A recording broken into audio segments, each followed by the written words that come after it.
예수님을 믿는다라고 말하면서 구원의 확신을 갖지 못하고 살아가는 경우가 참으로 많습니다. 그러다 보니 자기 구원을 확인하는 방법으로 도덕적인 의를 행하기도 하고 아니면 신비한 능력을 추구하거나 소위 은사체험을 통하여 자신이 믿는 사람임을 확인하려고 합니다. 하지만 여전히 우리는 도덕적인 행위가 우리의 구원을 완벽하게 만들어가지 못합니다. 그리고 어떠한 신비한 능력이나 혹은 은사체험이 우리가 구원받았다는 사실에 만족하지 못하게 됩니다. 그래서 자꾸만 자신의 구원 만족을 위하여 더 윤리적인 것으로 신앙을 대신하게 되고 더 많은 체험과 더 신비한 능력을 오히려 더 구하게 된다는 것입니다. 문제는 여전히 해결할 수 없는 자신의 행위로 시험에 들고 만다라는 것이죠. 도덕을 강조하고 체험을 강조하고 은사를 강조하면 할수록 우리에게는 자꾸 자신의 구원 신앙에서 더 멀어져 가고 있음을 확인할 수 있다는 것입니다. 복음은 그것이 아닙니다. 오히려 복음은 우리에게 그 어떤 것도 할 수 없는 죄인임을 확인해 주고 있습니다. 인간은 어떤 누구에게나 죄로 말미암아 받아야 할 형벌이 오게 됩니다. 그리고 그 형벌은 하나님께서 당신의 공의로 인한 무서운 형벌입니다.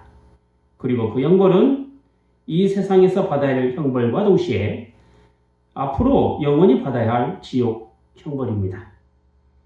그러나 하나님께서는 인간을 사랑하셔서 마땅히 받아야 할 형벌을 피해 주시려고 그 은혜를 베풀어 주셨습니다. 그것은 바로 외아들 예수 그리스도를 십자가에 못 박혀 하시고 십자가의 구속의 은혜를 허락하신 것입니다. 죄에서 벗어나게 하였을 뿐만 아니라 자유를 우리에게 주신 것입니다. 그러므로 우리는 예수 그리스도의 복음과 또 예수님의 그 십자가로 말미암아 새로운 사람이 되었습니다. 즉 거듭나게 되었다라는 말이죠. 거듭남이란 한자어로 중생을 말합니다. 우리는 다시 살게 되었다는 것이죠. 따라서 다시 사는 사람들은 하나님의 뜻을 행하게 되고 하나님께서 주신 새로운 지혜를 통하여 깨닫지 못하던 것을 깨닫고 또한 알 수가 있는 것입니다. 진리의 말씀을 우리가 깨닫고 알 수 있게 만드신 것이죠. 믿지 않는 사람은 알 수 없고 느낄 수 없는 참 진리를 우리는 아멘하고 받을 수 있는 것입니다. 이것이 바로 중생의 사실이 되는 것이죠. 자, 그렇다면 이런 중생의 사실이 우리에게 있을 때 이미 중생함을 받았다라고 믿는 우리들이 무엇으로 중생의 사실을 증거하고 있느냐라는 것입니다. 내가 참으로 중생한 사람인가? 나는 하나님 앞에 믿음으로 사는 사람인가? 이거죠. 물론 우리는 어느 날 어느 때 중생하였다라고 느끼지 못할 수도 있습니다. 그것은 아직도 중생의 사실을 충분히 해석해 나갈 만한 능력이 없기 때문이기도 합니다. 그러나 스스로 해석해 나갈 수가 없다고 해서 그 사람이 아직 거듭나지 못했다라고 말할 수는 없습니다. 다만 우리는 자꾸만 깨달아 알아가는 것이죠. 그래서 다시 살아간다라는 사실들을 하나씩 해석해 나가는 것입니다. 예수 믿는 사람이 말로 성령을 해방할 수 있겠느냐? 라고 말한다면 그 답은 노라고 말할 수 있을 것입니다. 농담이라도 우리는 성령을 해방할 수 없습니다. 왜냐하면 우리의 마음이 믿음의 마음이 그렇게 할 수 없기 때문에 그렇습니다. 성령 해방이 큰 죄라는 사실을 알고 있기 때문에 그것을 알아서 스스로 자제할 뿐만 아니라 못하는 것입니다. 성령을 해방하는 죄를 범한 사람은 다시는 용서받을 수 없다라고 성경은 기록하고 있습니다. 그러므로 어린아이라도 그가 참으로 거듭났다고 한다면 그렇게 성령 해방죄의 죄를 범하지 못하는 것입니다. 거듭난 사람은 부족하면 부족한 대로 성령의 인도를 받는 것입니다. 그래서 그 거듭난 열매를 하나씩 하나씩 맺어가는 것입니다. 거듭난 사람은 그 열매를 보고 알고 또 알아가는 것입니다. 오늘 말씀 보겠습니다.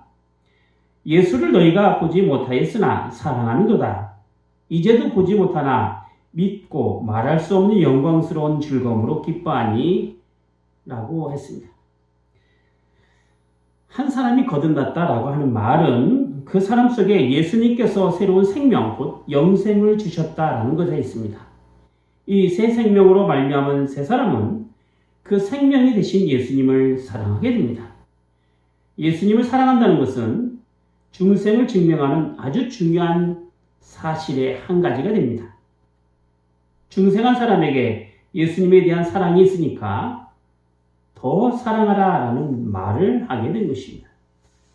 마태복음 10장 37절 말씀에 보면 부모나 처자나 형제나 누구보다도 나를 더 사랑하라 라고 말씀하고 있습니다. 여기에서 너희 부모나 처자나 형제를 사랑하는 것과 다르게 예수님을 뭐 특별하게 대단하게 사랑하는 이야기가 아닙니다. 그것이 아니고 부모나 처자나 형제를 사랑하는 그 사랑을 더 연장해서 더 열렬하게 예수님을 사랑하라 그런 이야기인 것이죠.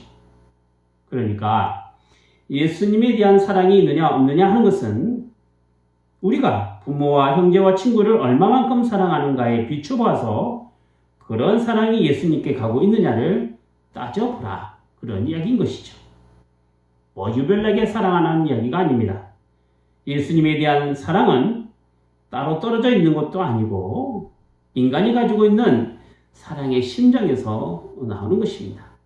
우리 안에 그 사랑이 있기 때문에 나오는 것이지 뭐 유별나게 따로 무엇이 뚝 떨어져서 나오는 것은 분명히 아니다라는 것이죠.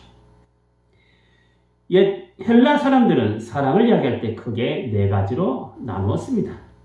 첫째는 부모와 자식에게 베풀어주는 사랑이 되겠죠. 둘째로 깊은 우정 혹은 동지애의 사랑입니다. 셋째는 남녀 간의 사랑이 있지요. 넷째는 정신적으로 존경하고 호감을 갖고 봉사의 심정으로 그 사람을 좋아할 뿐만 아니라 현실적으로 그 사람에게 도움이 되고 기쁨이 되는 것을 주는 그 사랑을 말합니다. 하나님의 사랑이라고 말을 할 때에는 이 네 가지 중에 어느 한 요소만을 이야기하는 것이 아니고 이런 모든 사랑을 능력 있게 나타내는 것을 사랑이다라고 말하고 있는 것입니다.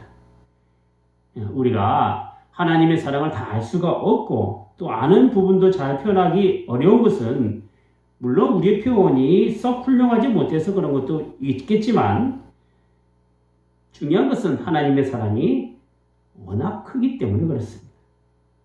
하나님을 사랑하는 사람은 하나님의 사랑이 이 네 가지의 사랑 중에 어느 하나만의 능력이라고 말할 수 어려울 정도로 힘이 크고 넓고 깊은 것입니다. 이 거룩한 사랑의 능력으로 우리가 그리스도를 사랑하는 것이고 또 우리 가족을 사랑하는 것이고 또 친구를 사랑하는 것이고 이성을 사랑하는 것입니다. 이것이 옳은 사랑의 방법입니다. 원래 사랑이라는 것은 하나님께로부터 나온 것이므로 사랑의 능력은 하나님의 것입니다. 내가 가진 예수님에 대한 사랑도 바로 그런 사랑이 되는 것이죠. 우리가 예수님에 대한 사랑을 가지는 것은 이 세상에서 살아가면서 살아가는 것과 같은데 예수님을 누구보다도 더 사랑하려면 이 거룩한 사랑의 능력을 가져야 합니다.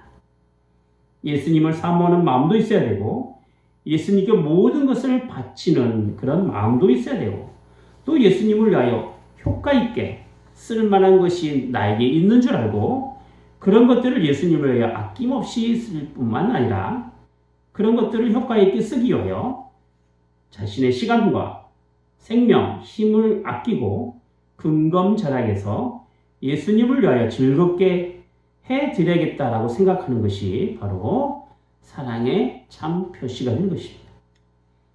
사랑은 현실적입니다.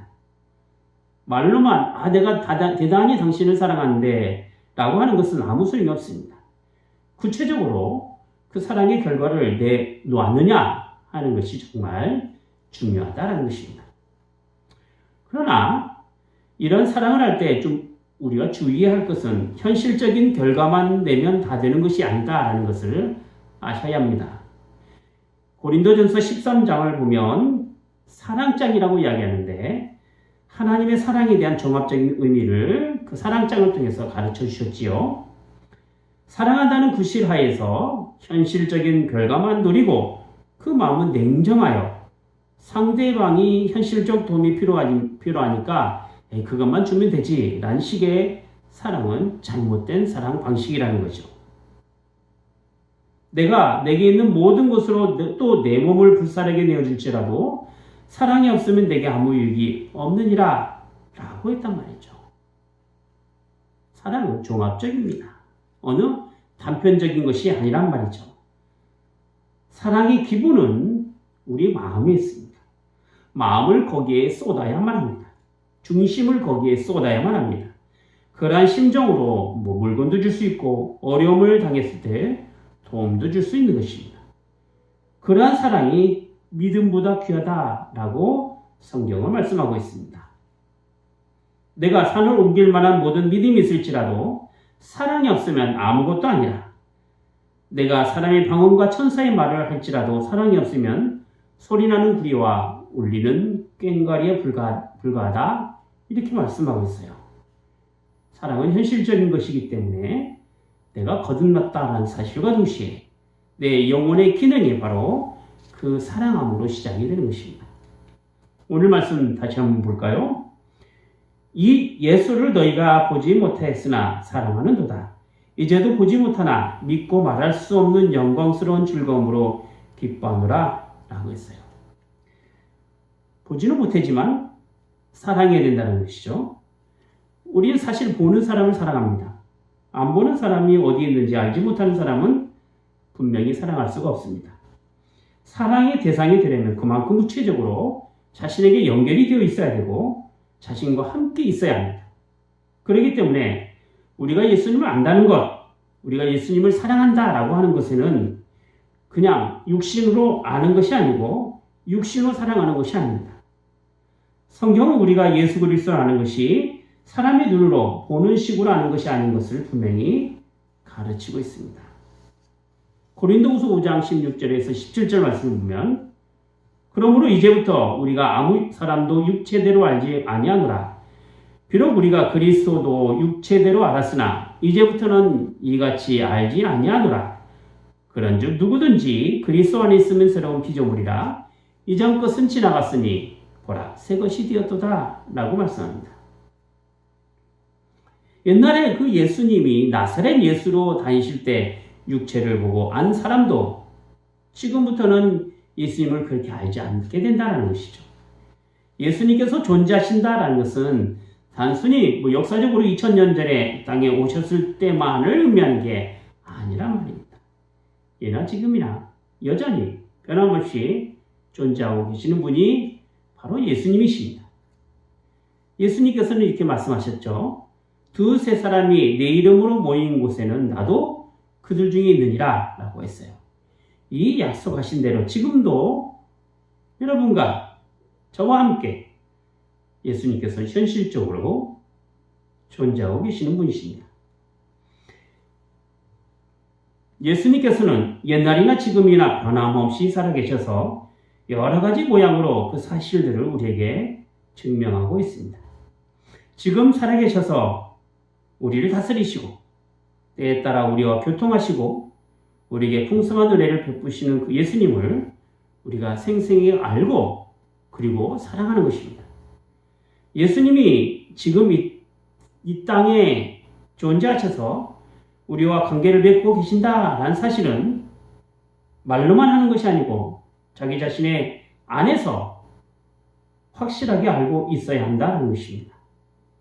이런 주님과의 관계가 확실하게 있게 되면 죄에 대하여 분명히 원통함을 갖고 있어야 되고 치가 떨려야 되고 불안이 생겨서 내가 예수님을 믿는 사람으로 이렇게 살아가서는 안 되겠구나 하고 자연스럽게 죄에 대해서 반발하게 되는 것입니다. 그런데 문제는요, 그것을 좋지 않고 이익이 자신에게 더 크고 육체의 감각이 더 크니까 그리로 뛰어가다가 그만 죄에 빠져 넘어지게 되는 것입니다. 우리 속에 처음부터 완전하게 신앙생활을 할 수 있게 되는 것은 분명히 아닐 것입니다만 이미 우리 안에는 구원의 생명이 있습니다. 그래서 새 사람으로 더욱 장성해 나갈 것입니다. 그래서 우리 안에 예수님의 생각이 더 커지게 되는 것이죠. 우리가 중생의 사실을 확인할 수 있는 방법은 바로 여기 있습니다. 자신 안의 생명이 자신을 얼마나 새 사람으로 만들어가는가, 자신 안에 있는 구원의 생명이 얼마나 자신을 믿음 가운데 잘 자라게 하는가, 자신 안에 있는 구원의 생명이 얼마나 예수님을 더 생각하고 더 사랑하게 되는가, 여기에 중생의 사실로 확인된다라는 것입니다. 이런 신앙의 증거가 없다면 우리 인생을 살아오면서 많은 위기를 당하고 또 시험을 만날 때 유혹을 받게 되는 것인데, 예수님에 대한 사랑이 없다고 한다면, 또 예수님의 생각을 갖고 있지 않게 된다면 세상으로 나가거나 또한 방황하게 되는 것입니다. 이리저리 방황한다고 구원을 못 받느냐? 물론 그것은 딱 잘라서 이야기할 수는 없겠지만, 만일 자기 속에 새 사람이 있고 새 사람이 상당히 장성했다라고 한다면 조그마한 시험에는 넘어지지 않게 되는 것입니다. 하나님 앞에서 중생한 사람이라고 한다면 장성한 사람다운, 즉 성장한 사람다운 건강한 모습을 나타내고 있어야 된다는 것이죠. 조그마한 시험에 쓰러지고 넘어지게 된다면 그 사람이 거듭난 사람인지 도대체 안 믿는 사람인지를 알 수가 없는 것입니다.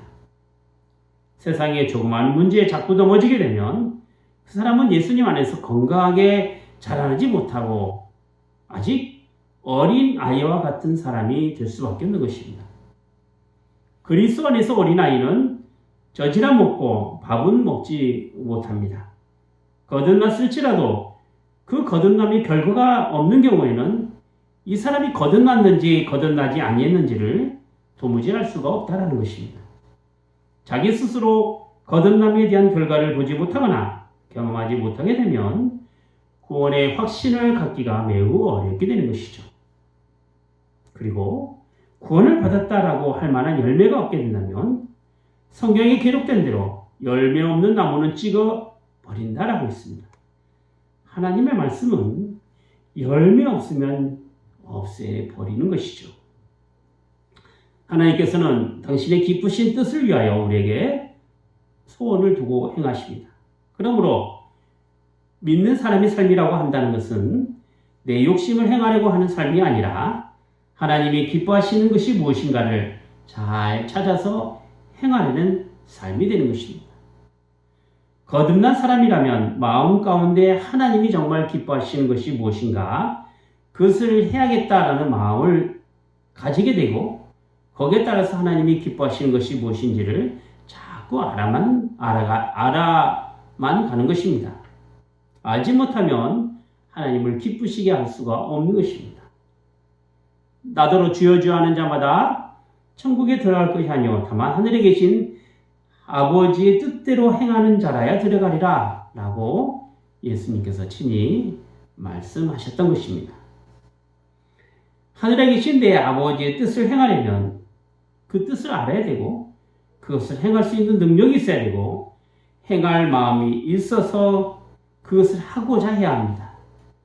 하나님의 뜻을 안다고 해도 능력 없으면 못하는 것이고 아무리 능력이 있어도 행하고자 하지 않으면 또한 못하는 것입니다. 능력이 많이 있어도 해보려고 안 하니까 못하는 것입니다. 어떤 사람들에게 인생의 문제나 아니면 사소한 것이라도 개인적인 위기가 임했을 때 그 위기를 어떻게 처리하는가를 따라서 그 사람이 얼마나 깨달아갔는지, 얼마나 알아갔는지, 얼마나 해보려고 했는지를 알 수가 있는 것입니다.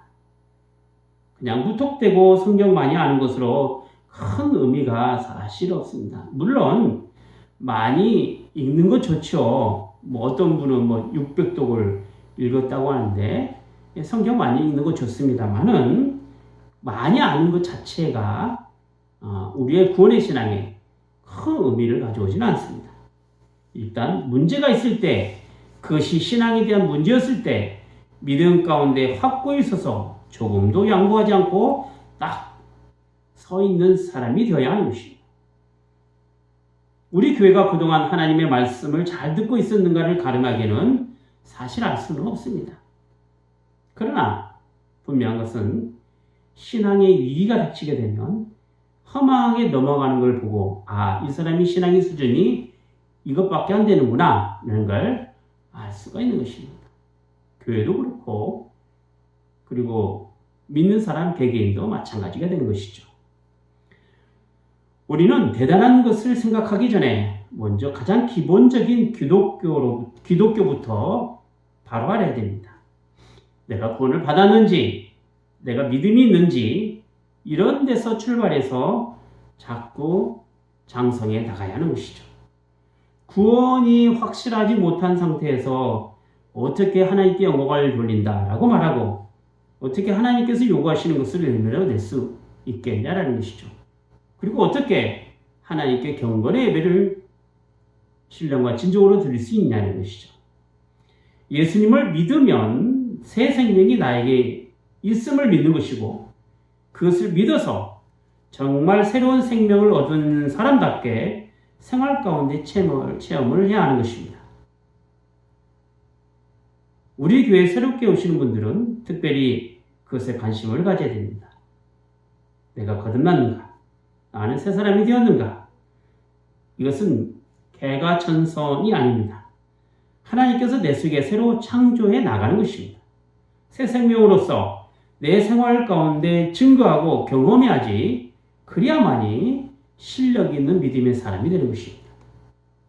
신앙은 공허한 종교 감정을 가지는 것이 아닙니다.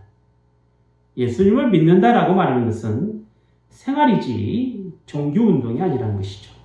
종교인 노릇을 하려고 하는 것이 아니라 새 생명을 얻은 사람답게 증거하고 경험하고 살아가는 것이지 그래야만이 정말 실력 있는 믿음의 사람이 되는 것입니다. 새 생명으로 살아가려면 모든 일을 거듭남의 터 위에서 하게 됩니다. 믿기 전에는 친구 많이 있을 수 있고요. 일도 많이 할 수 있고 대화도 많이 합니다. 그래서 많은 친구들과 많은 일거리를 나누게 되고 세상 속에서 살아가게 되죠. 하지만 거듭난 사람은 그 거듭남의 터 위에서 친구 사귀게 되고 일도 하게 되고 대화도 하게 되는 것입니다. 믿기 전에는 자신이 하는 일이 세상에서 어떤 평가를 내리고 어떤 유익을 내가 내면서 살아가야 할까를 고민하게 되어 있지만 거듭난 사람은 하나님 앞에 내가 어떻게 살아가야 할 것인가를 고민하면서 하나님 중심으로 살아가게 되는 것입니다. 내가 무슨 생각을 하고 무슨 일을 해야 할 것인가는 자꾸 하나님의 말씀을 통해서 배워가는 것이죠. 그리고 깨달아가는 것입니다. 그리고 그 깨달은 대로 다시는 세상 것에 치우치지 않고 깨달은 그 사실을 나의 생활이나 삶 속에서 그렇게 깨닫는 대로 살아가야 하는 것입니다. 이렇게 1년이면 1년, 5년이면 5년, 10년이면 10년, 세월이 가는 동안 점점 더 거듭남의 흔적을 나타낼 수 있는 귀한 모습들을 우리가 드러내고 살아가야 된다는 것이죠. 기도하겠습니다. 걸어가신 하나님 아버지, 저희에게 예수님의 생명인 영원한 구원의 생명을 주시고 또 새로운 사람으로서 하나님의 자녀로서 살아가게 해주심을 감사드립니다. 성령을 주셔서 저희 각 사람이 성령을 의지하고 살아가게 해주심도 또한 감사를 드립니다. 하오나 저희는 여전히 죄인이고 여전히 연약하고 부족한 인간들이며 늘 잘못된 사실이 많사오니 예수 그리스도의 그 공로를 보시고 저희를 죄 사하여 주옵시고 또한 깨끗하게 하여 주시옵소서. 주님께서 저희에게 거듭나게 하시고 새 생명을 주셨사오니 마땅히 하나님의 자녀답게 예수님의 성품을 가지고 분명하게 살아가기를 원하옵나이다. 저희가 이 땅에 있는 동안에 예수님을 증거하게 하시고 하나님 나라를 나타내기 위하여 저희의 인생이 저희 것이 아님을 분명히 알게 하여 주시옵소서. 사랑의 하나님, 저희 각 사람을 붙드시고 각 사람이 온전히 하나님의 영광만 위하여 살아가게 하시며 또한 하나님의 일꾼으로 귀하게 쓰임받게 하여 주시옵소서. 그리고 그렇게 하시는 성령님을 온전히 쫓아 살아가게 하여 주시옵소서. 저희는 사실 힘이 없고 자칫 내 힘으로 할 경우가 많사오니 주께서 은혜를 베풀어 주셔서 온전히 전적으로 하나님만 의지하게 하시고 성령님만 쫓아 살아갈 수 있도록 허락하여 주시옵소서.